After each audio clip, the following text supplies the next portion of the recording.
આ મનુષ્યની અજ્ઞાનતા, આટલું સત્સંગ રૂપી અમૃત મળતું હોય, અમૃત, અને એને ઠુકરાઈ શું ગોડાઓ, શું કહું, ચોથી સુખી થશો તમે? જે હોભરવાનું છે એ નહીં સંભળાતું, એમાં મન નહીં લાગતું. હમણાં ટોકીજમાં પિક્ચર જોવા જ્યાં હોય ને તો આંખો ફાડીને જોઈ રહેશે. એ ખોટું શીખવાડે, દારૂ પીવડાવવાનું શીખવાડે, આડાવડા ધંધા કરવાનું શીખવાડે,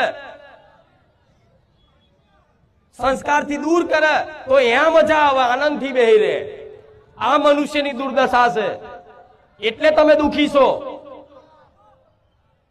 પણ ક્યાં આવી સતવાણી સાંભળવા મળતું હોય ને તેનો અનાદર કરે. વડા આજ અસલ વાતો છે અને આજ અસલ અમૃત છે.